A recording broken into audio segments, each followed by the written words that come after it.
What did you think was a good total?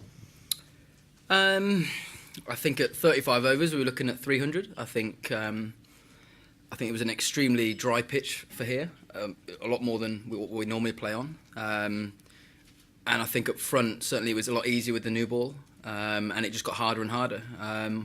Obviously if we can set a platform of 170 for two, most times we're going to get 300. But obviously a little bit disappointed not to get that. But I think potentially that was in our sights to get 300.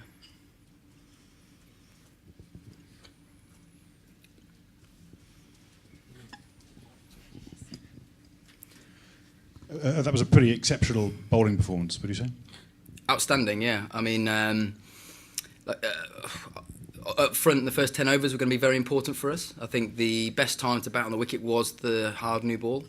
And the way Jimmy and Broady set the tone for our innings, the accuracy, the way the guys dived around the field.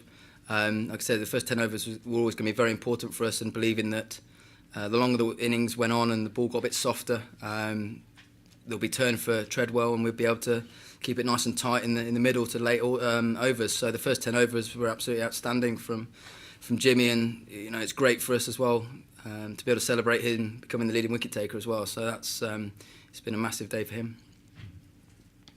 Mitchell Johnson didn't end up taking any wickets today, but looked pretty dangerous at stages. Do you think Australia might have made a mistake by leaving him out of their Ashes squad? Not really thought about it. I think he bowled very well today. Bowled good pace. And he bowled very well today. But not really thought about what the Australia squad is. Obviously, we've got a lot of cricket coming up, in this tournament. So I'm not really giving too much thought about what the Aussie squad is for the Ashes just yet.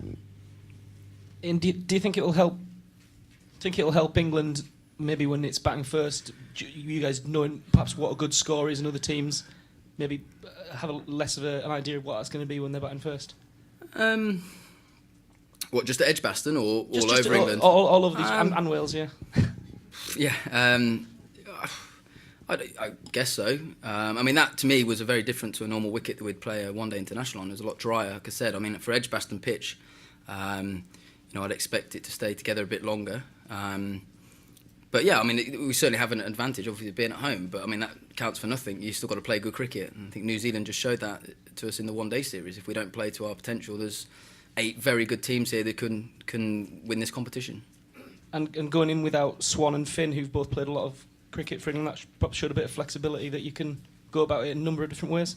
Yeah, definitely. It was great. All our seamers were fantastic today. And Jimmy Treadwell never lets us down. He's got a great record.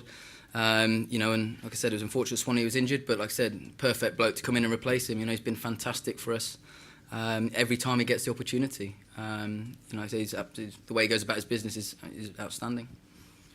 Ian, you were there in 2005. Is beating Australia still as good as it was then? Beating this Australian team, or is it still something? Yeah, of course. Obviously, most special thing. Yeah, obviously to win. The important thing, doesn't matter who we were playing today, we wanted to win. It was the first game of a tournament. We wanted to get off to a good start. Obviously, there's some areas we need to keep tinkering with and improving, as everyone does. But yeah, whether it was Australia or Sri Lanka, it wasn't that important today. It was about getting off to a good start for us and focusing on what we do well. And I think majority of that we did quite well today. The whole innings you had only 17 boundaries. Does it anything to do with the outfield, or was it tough bowling? What do you think? I just think it got harder as the innings went on. The very dry square, dry wicket. Obviously, there's a little bit of reverse, so that makes it harder to hit the balls at the death.